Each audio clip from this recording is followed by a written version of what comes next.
Em nome do Pai, e do Filho, e do Espírito Santo. Amém. Naquele tempo, disse Jesus aos seus discípulos: quando o Filho do Homem vier em sua glória, acompanhado de todos os anjos, então se assentará em seu trono glorioso. Todos os povos da terra serão reunidos diante dele, e ele separará uns dos outros, assim como o pastor separa as ovelhas dos cabritos, e colocará as ovelhas à sua direita e os cabritos à sua esquerda. Então o rei dirá aos que estiverem à sua direita: vinde, benditos de meu Pai, recebei como herança o reino que meu Pai vos preparou, desde a criação do mundo, pois eu estava com fome e me destes de comer. Eu estava com sede e me destes de beber. Eu era estrangeiro e me recebestes em casa. Eu estava nu e me vestistes. Estava doente e cuidastes de mim. Eu estava na prisão e fostes me visitar.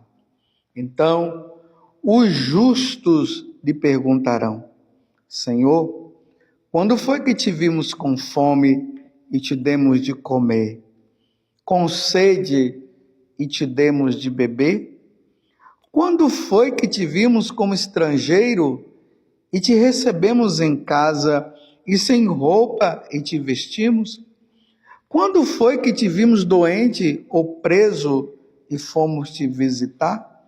Então o rei lhes responderá: em verdade eu vos digo que todas as vezes que fizertes isso a um dos menores de meus irmãos, foi a mim que o fizertes.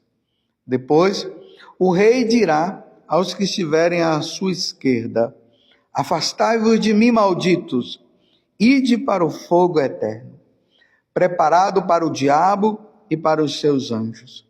Pois eu estava com fome e não me destes de comer. Eu estava com sede e não me destes de beber. Eu era estrangeiro e não me recebestes em casa. Eu estava nu e não me vestistes. Eu estava doente e na prisão e não fostes me visitar. E responderão também eles: Senhor, quando foi que te vimos com fome ou com sede, como estrangeiro ou nu, doente ou preso, e não te servimos? Então o rei lhes responderá: em verdade eu vos digo, todas as vezes que não fizertes isso a um desses pequeninos, foi a mim que não fizestes. Portanto, estes irão para o castigo eterno, enquanto os justos irão para a vida eterna.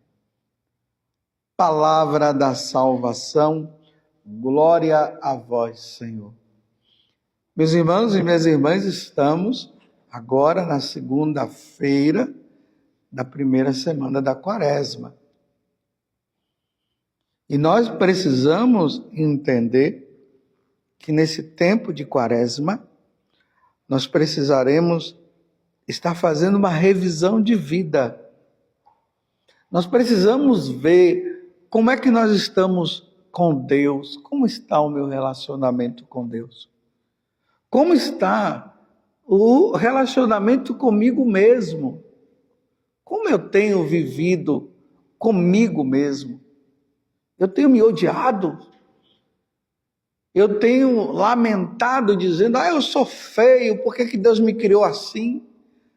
Será que você está querendo tirar sua vida? É um tempo de reflexão. E como está o meu relacionamento com as pessoas que eu convivo, as pessoas que estão ao meu redor? O que é que eu tenho feito? Existem pessoas que eu estou precisando me reconciliar.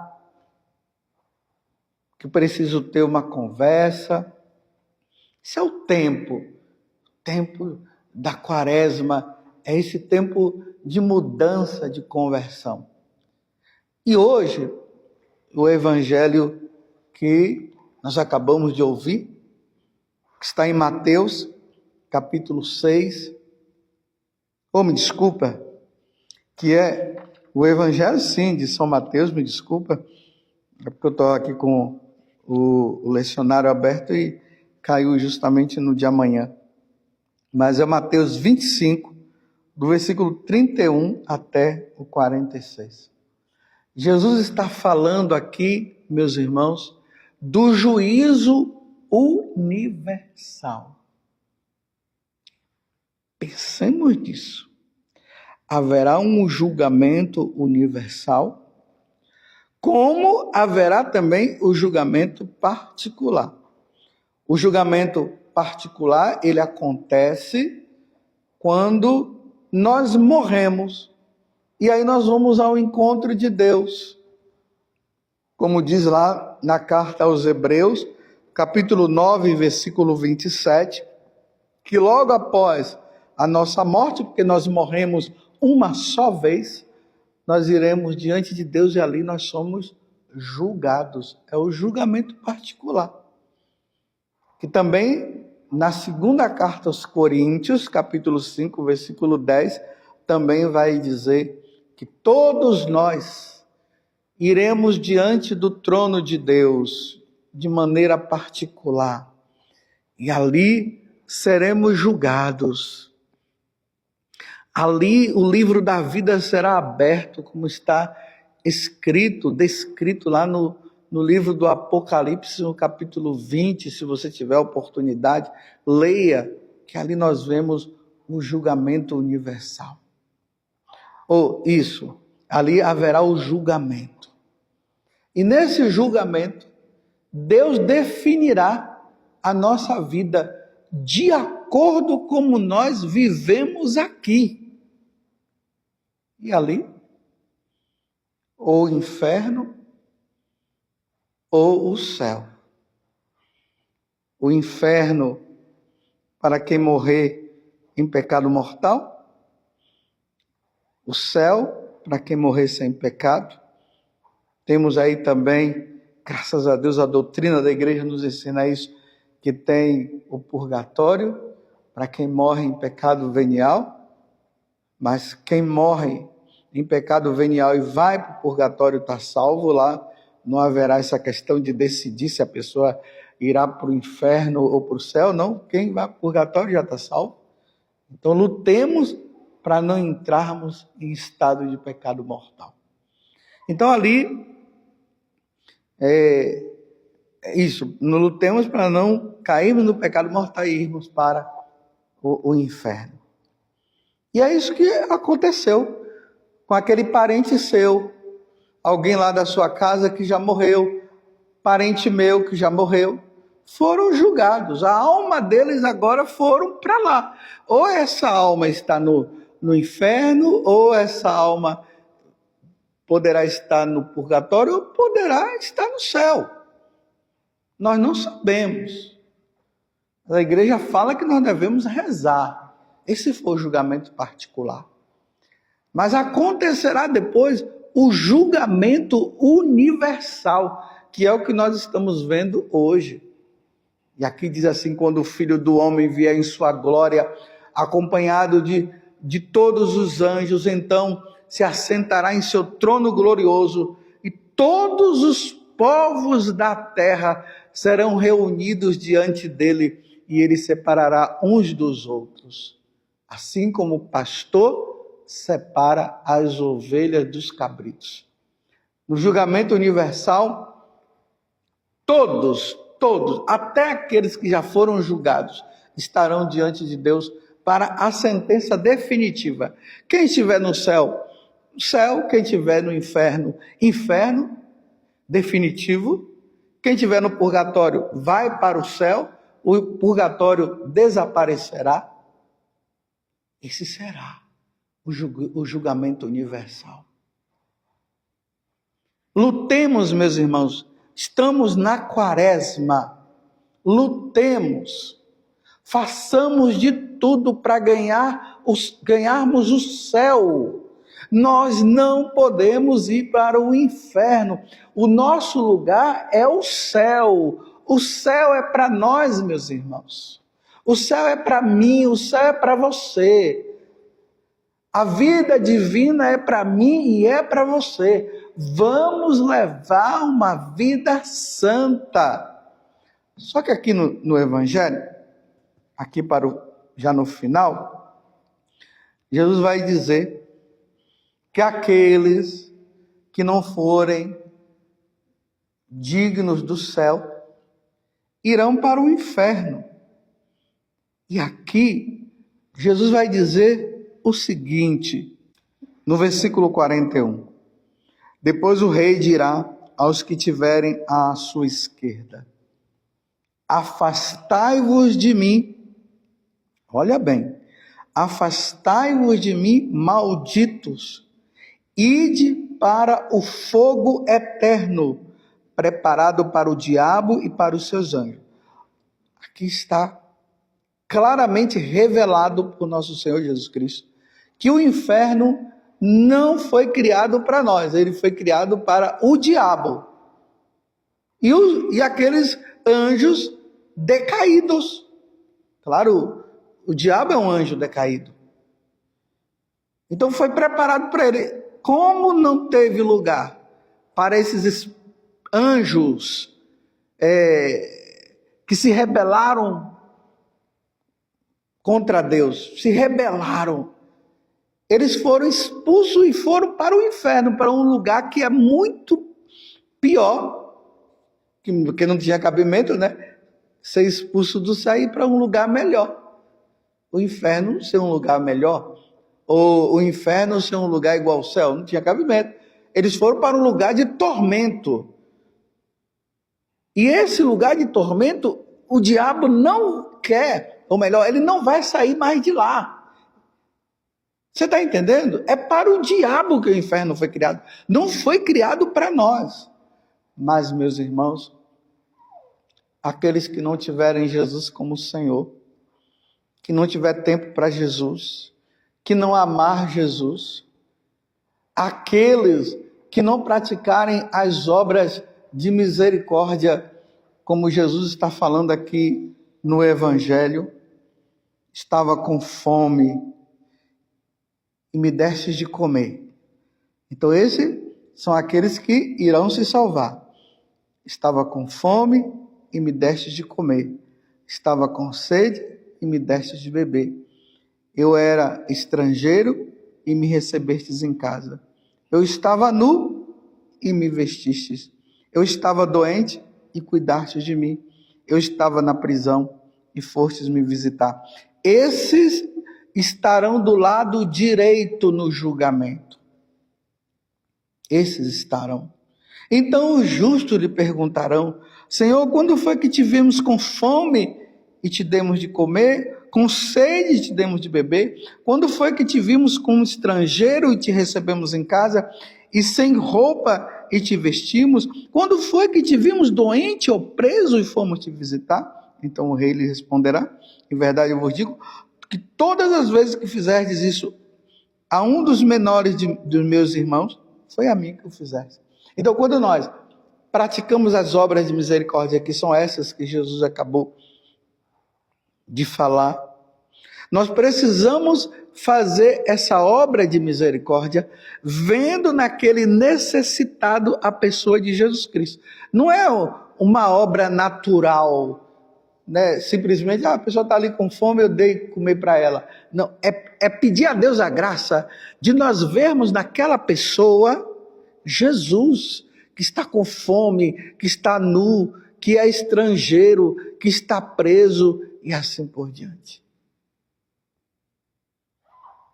Esses serão colocados do lado direito. Agora veja o que vai dizer a segunda parte. Quando foi, depois o rei dirá aos que estiverem à sua esquerda, versículo 41, Afastai-vos de mim, malditos, e ide para o fogo eterno, preparado para o diabo e para os seus anjos. Agora veja, pois estava nu, estava com fome e não me destes de comer. Eu estava com sede e não me destes de beber. Eu era estrangeiro e não me recebestes em casa.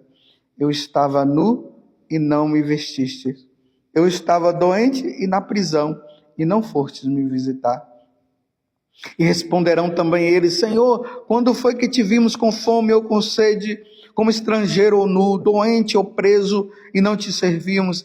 Então o rei lhe responderá: em verdade eu vos digo, todas as vezes que não fizestes isso a um desses pequeninos, foi a mim que não o fizestes.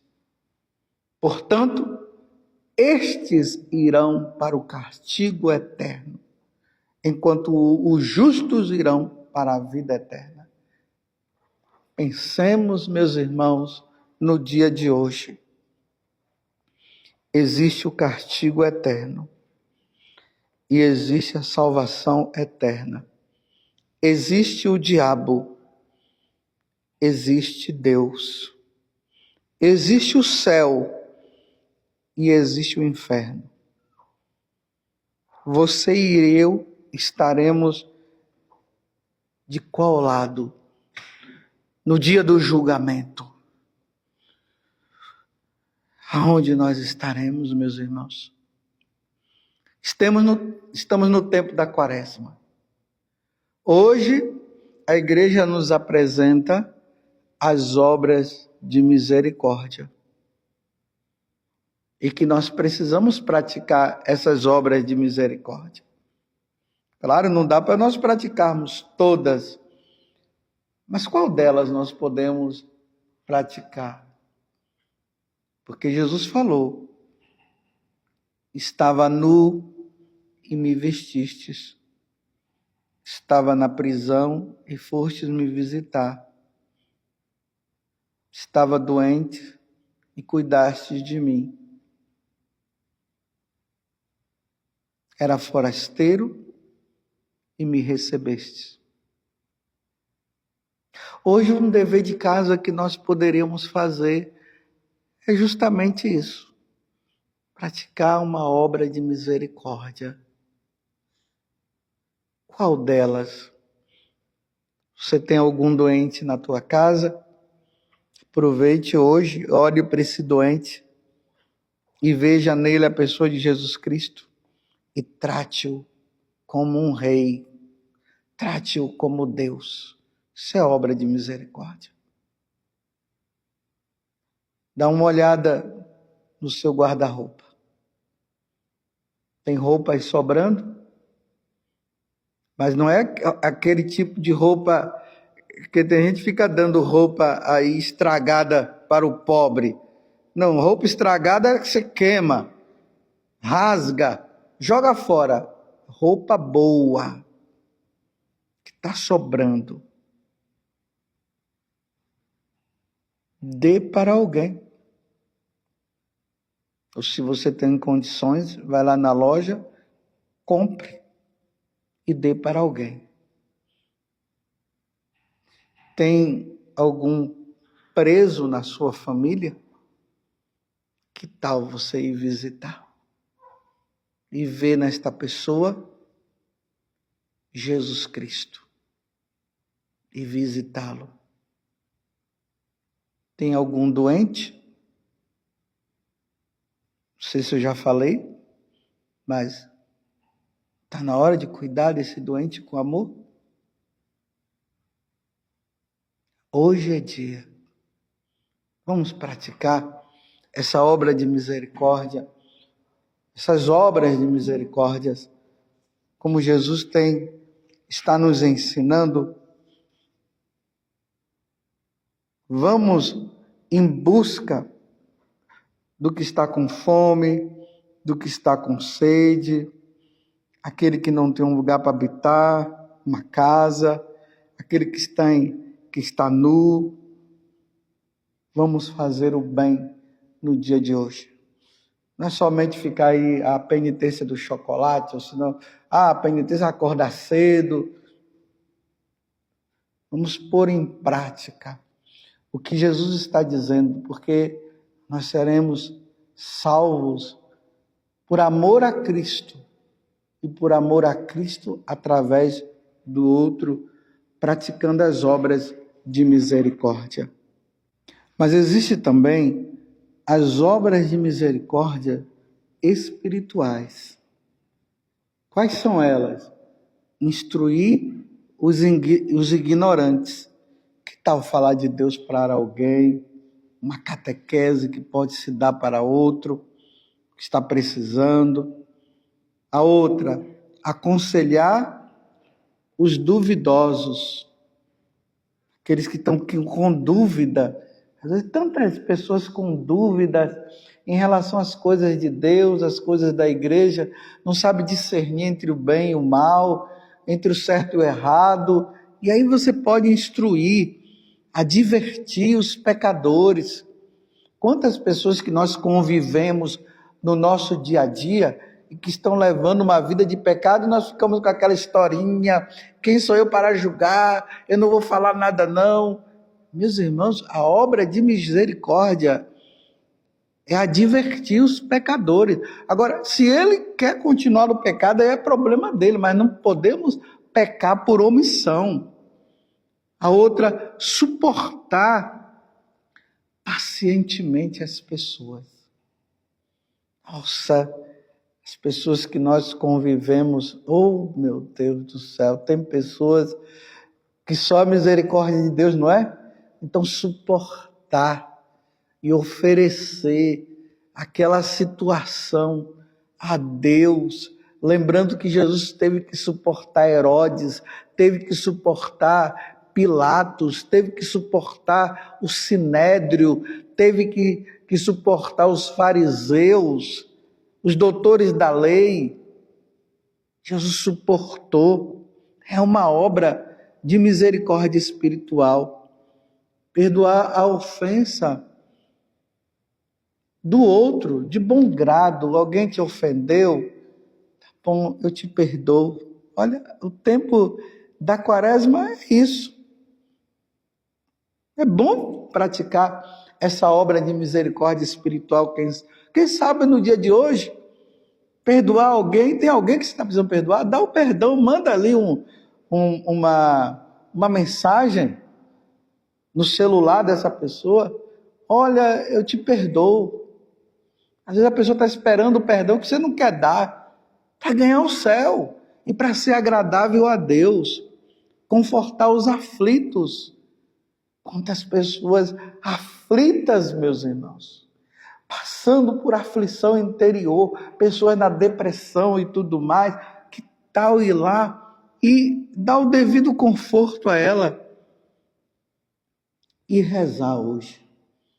Rezar pelos vivos, rezar pelos mortos. Essas são as obras de misericórdia espirituais e que nós podemos fazer acompanhada com as obras de misericórdia corporais que eu já falei, que está no Evangelho de hoje.